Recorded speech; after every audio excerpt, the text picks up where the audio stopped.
بسم اللہ الرحمن الرحیم۔ امید کرتا ہوں آپ سب خیریت سے ہوں گے۔ کربلا کا نام سنتے، پڑھتے، دیکھتے صرف ایک ہی بات ذہن میں گردش کرتی ہے کہ اے یزید، تیرا تاج و تخت دو گھڑی کا تھا، آج بھی ہے دلوں پہ حکومت حسین کی۔ حسین نے اپنے گھرانے کا ایک ایک فرد اپنی آنکھوں کے سامنے شہید ہوتے دیکھا۔ حسین نے اپنے بچوں کے لاشیں خاک و خون میں تڑپتے ہوئے دیکھے۔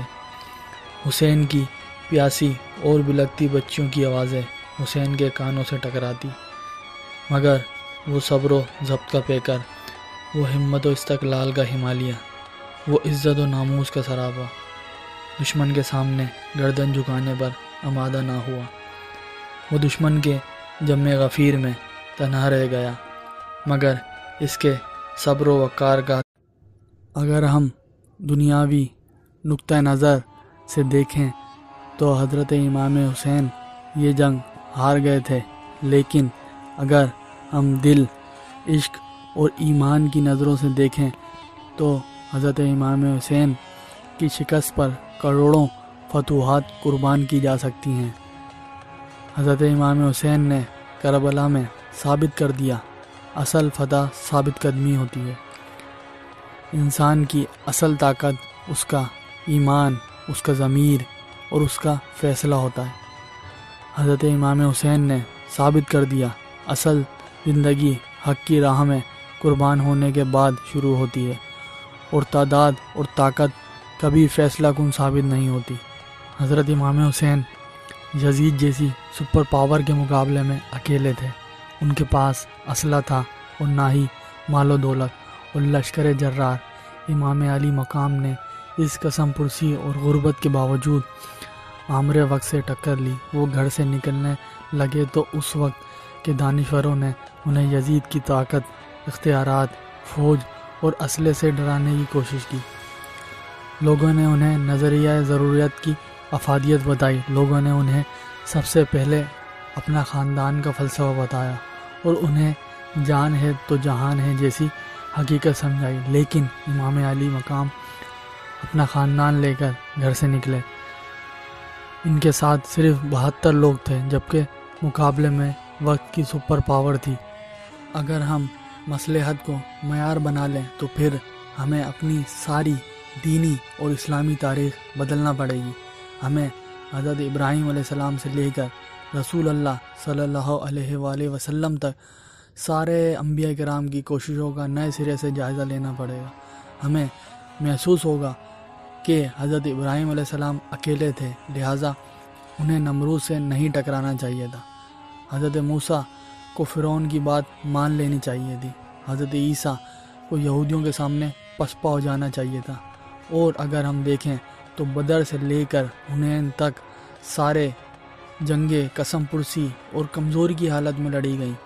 بدر کے میدان میں تو مسلمانوں کے پاس تلواریں تک پوری نہیں تھیں، لہٰذا انہیں اس وقت مصلحت سے کام لینا چاہیے تھا۔ ہم اگر اس سلسلے کو آگے بڑھائیں تو ہمیں طارق بن زیاد، محمد بن قاسم اور ٹیپو سلطان تک سارے لوگ کم عقل لگیں گے، کیونکہ ان سب کی جنگیں مصلحت کے فارمولے پر پورا نہیں اترتی۔ لیکن میرے دوستوں، دین اور مصلحت میں اور اللہ اور زندگی میں انسان نے کسی ایک چیز کا انتخاب کرنا ہوتا ہے، اور اس امتحان میں بیسٹ چوائس حضرت امام حسین رضی اللہ تعالیٰ عنہ کا فارمولہ ہوتی ہے۔ حضرت امام حسین کی حیات کا ایک اور پہلو بھی تھا، عالم اسلام نے اسے بھی فراموش کر دیا۔ حضرت امام حسین نے کربلا کی ریت پر 2 تحریریں چھوڑی تھیں، ایک تحریر مظلومیت کی تھی اور دوسری استقامت کی۔ ہم نے مظلوم امام حسین کو آج تک یاد رکھا، لیکن ہم نے ان کی استقامت کو فراموش کر دیا۔ حضرت امام حسین کا کربلا تک پہنچنا یہ علامت تھی کہ کسی صاحب ایمان کو آمر اور آمریت کے سامنے سر نہیں جھکانا چاہیے۔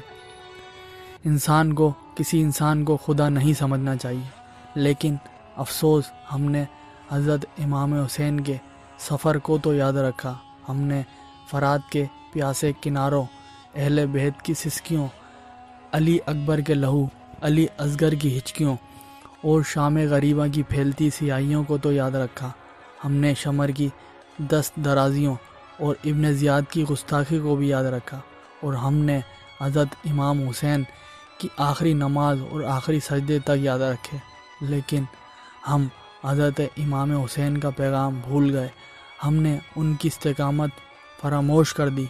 ہم لوگ عجیب ہیں، ہم وقت کے یزیدیوں کے اتحادی بھی کہلاتے ہیں، ہم آمریت کی فضا میں سانس بھی لیتے ہیں اور حضرت امام حسین کو اپنا ہیرو بھی کہتے ہیں۔ ہم ووٹ یزید کو دیتے ہیں لیکن جھنڈا امام حسین کا لہراتے ہیں، اور ہم لوگ، جی ہاں ہم لوگ، زندگی یزید کی گزارتے ہیں لیکن انجام امام حسین کا چاہتے ہیں۔ ہم زندہ رہ کر شہیدوں کے رتبے پانا چاہتے ہیں، جی ہاں ہم عجیب لوگ ہیں۔ اب فیصلہ آپ نے کرنا ہے کہ ہم زندگی امام حسین کی گزار رہے ہیں یا پھر یزید کی۔ سننے کا بہت شکریہ۔ آخر میں پاکستان زندہ باد، اسلام پائندہ باد۔